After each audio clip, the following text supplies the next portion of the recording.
Hey Rick, Hey, Megan. happy Tuesday. It is Tuesday already. It's amazing how that works, isn't it? I know.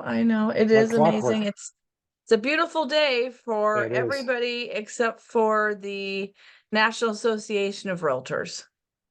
Yeah, boy.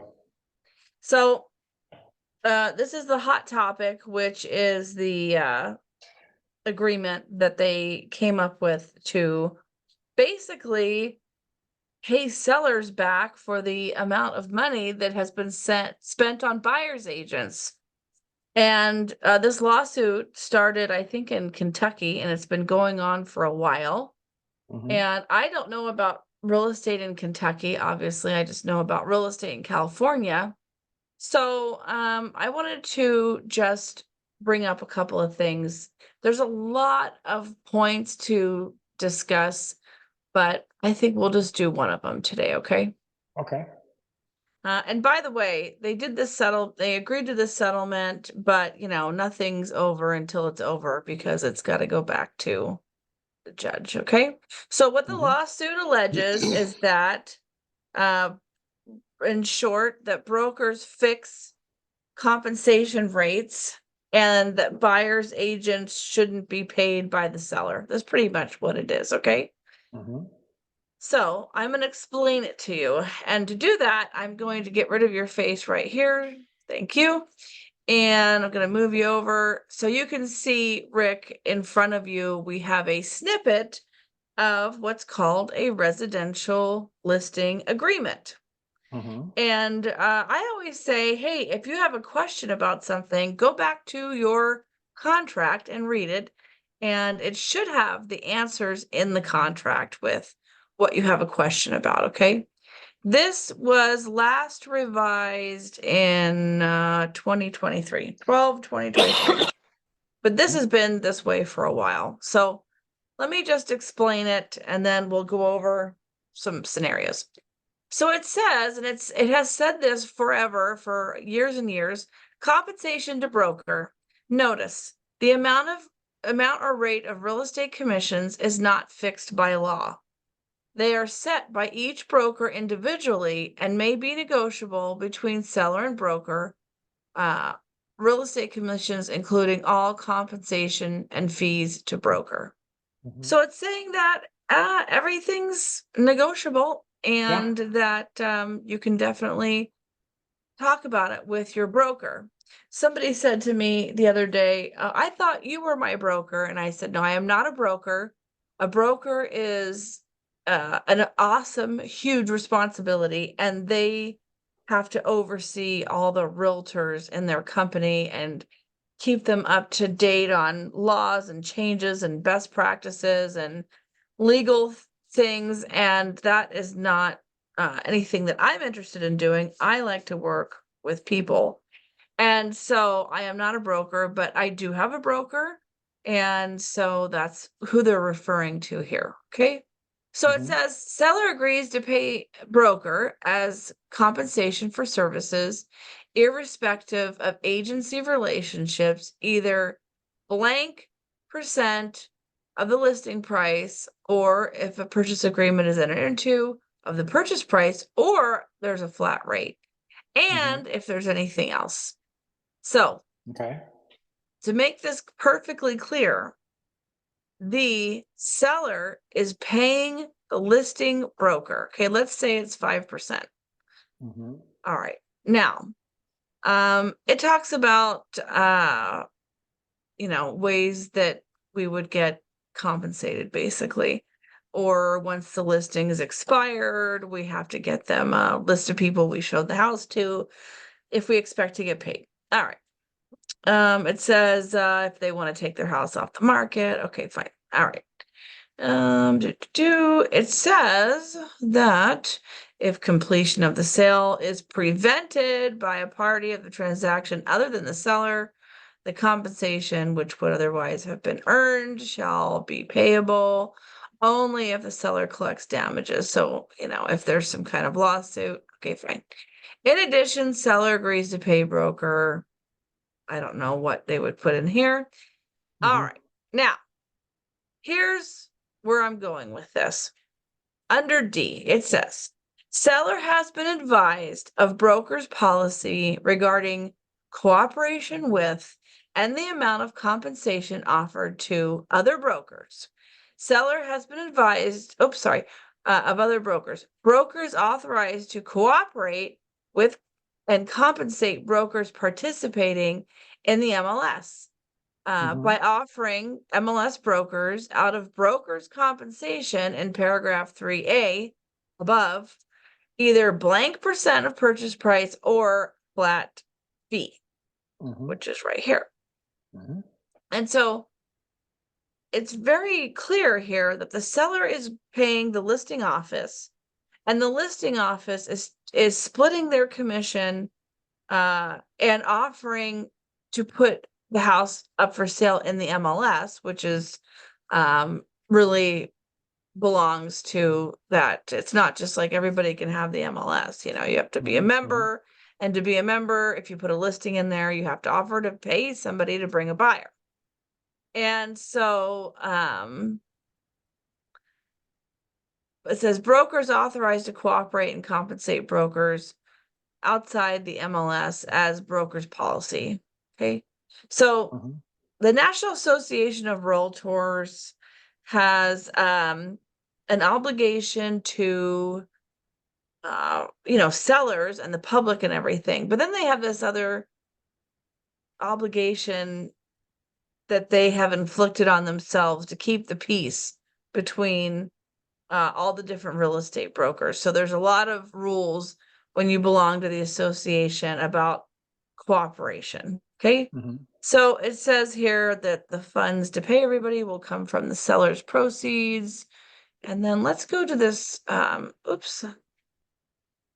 this clear cooperation. I'm going to get to that here. Okay, here we go. It says like, hey, we're going to put your house in the MLS. What is the MLS? It explains it to them. What information is provided, what is broker's MLS, and all right. It says that being in the MLS exposes a seller's property to real estate agents and brokers and their potential clients who are also subscribers to the MLS, okay, or the reciprocal MLS. And we use the MLS to transmit information. If you opt out of being in the MLS, that you are limiting exposures and advertising, because Zillow, Redfin, all these guys, they all have this agreement with our MLS that we put the information in there and then they get to advertise it, which is pretty awful and ridiculous when you really think about all of that, which I have always thought, why in the hell does my MLS send my listings to Redfin, and then Redfin or Zillow or whoever sells the leads back to realtors? So they're making money off of realtors buying zip codes or that sort of thing. And I'm the listing agent. I'm the one who got hired to represent the house. Anybody that's interested in the house should talk to me. It's like you're like, you might be having a listing here in Anaheim, but because Zillow sold it to some person in Irvine, then they're, the buyer, is calling the person in Irvine, and they've never even seen the property before. How the hell can they sell it? And why would my MLS be participating in this? Okay. So there's definitely some holes here, but let's get back to what I'm saying here is that if you did not have your property in the MLS, you would be limiting your exposure because you wouldn't get to all those other sites. Okay. So here's where the MLS rules are. It says public marketing of property. It says that I have to put the house in the MLS within 1 day of any public marketing, because again, they're trying to appease my constituents, right? I guess that's the right word. No, that would be if I was like the mayor or something, but my peers. So it's like, hey, you can't try to sell this house yourself and make the whole 5%. You have to put it in the MLS so that all of your realtor friends and enemies can see the house and possibly sell it and get half the commission. All right. So this talks about public marketing within. So you can see that the information's very clear. It's always been negotiable, commission. It's Mm-hmm. always been some sort of compensation in the MLS for buyer brokers to bring their clients. And Mm-hmm. the the real screwy part of this that I've always hated the most was before we had this contract, this listing contract, the previous one, we didn't have to disclose what we were paying the buyer's agent. And I always felt like that sellers should know that if a realtor is looking at showing their clients 5 houses and one of them offers 1.5% and the rest of them offer 2.5%, that they're probably not going to be real enthusiastic about selling the 1.5%, Mm-hmm. because then they have to go and talk to their buyer about how they're going to get compensated. Okay. Mm-hmm. So, yeah, things are very clear here that things are negotiable, that the listing broker is paying the buyer's agent out of their commission, their Mm-hmm. compensation's coming out of the already negotiated commission, and that absolutely nobody's going to admit that your exposure is affected by what you are offering for a finder's fee. I mean, that's just kind of the way it Mm-hmm. is. So now, Seems clear. yeah. So now, we've got to get buyers to sign buyer agency agreements so that we can talk about how we're going to be compensated, which is not a bad idea. Mm-hmm. Mm-hmm. Yeah, All makes it's a good sense. idea. So everybody can explain to each other what the expectations are, right? And Right. That makes sense. yeah, it's Well, like, mhm. go ahead. Well, I'm not a legal scholar, certainly, but I've not read all of the details of that NAR lawsuit. But wasn't the dispute with respect to the seller paying for the buyer's agent? Yeah, yeah, And so, as I read this contract with you, clearly the seller is not paying the buyer's agent. Your broker is paying the buyer's agent. yeah. Mm-hmm. So, therefore, in my mind, again, I'm not a legal scholar, just in my mind looking at this, that the NAR lawsuit doesn't really apply to this contract, Well, it as I read it. doesn't, but we'll see Yeah. how they're going to redo everything. It's Yep. just like it's such a strange, like, what do their contracts look like in Kentucky? How did Who they not knows? have this? How is this not clear? So now all the things are going to come out of the woodwork, right? Mhm. How are buyers agents going to function? Well, they're going to have to make sure that they explain what their value is to their Mhm. clients, because they're going to have to Mhm. sign a contract, right?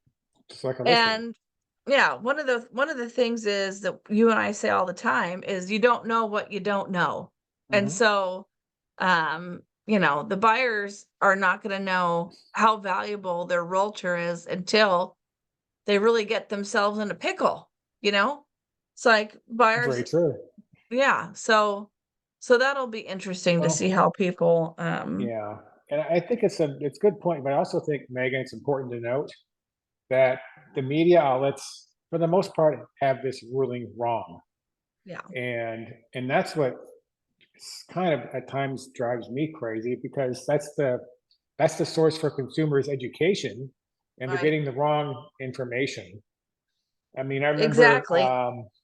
I remember this is a different example. We had the government shutdown a few months ago, the threat of the government shutdown, Yeah, and there was this big news, and the NBC Today show some financial correspondent, like some bigwig, saying that, well, that's a problem because if the government shuts down, all these FHA loans cannot be underwritten because those are underwritten by FHA, and if the government shut down, you can't get an FHA loan.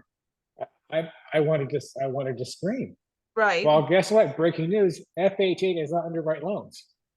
FHA does not close loans. Lenders right, do on behalf of the FHA. But you right. see, again, wrong information. Yeah. So, Well, so I think we have to be mindful of that. yeah. I don't think there's ever been a clearer time in history that we have learned that the media just, that's why I haven't Yeah. watched the news for years. Yeah, try And not to. if I need to know something, I look it up, because it's just, you're Yeah. constantly having your emotions manipulated so that you can Boy, for stay sure. tuned, So Absolutely. what can we expect coming up here? And this is just, like I said, teeny tiny little piece Mhm. of this whole thing. But apparently in July, they're saying that by July we'll have some new protocol in place. And so probably agents are going to have their buyers start signing agreements now. I mean, some of my buyers I mean, we're going on 2 years. So I know. um, you know, they're looking for special things. That's why I have a lot of those. So Mhm. anyway, so that's the gist of it. I don't see that Okay. much is going to change, but if it does, we'll find out about it and go over it. That's it. I love it. Easy peasy, right? Easy as can be. All right, Rick, I appreciate you. Have a Appreciate you, fabulous Megan. day, and we'll You see too. you Awesome. next week.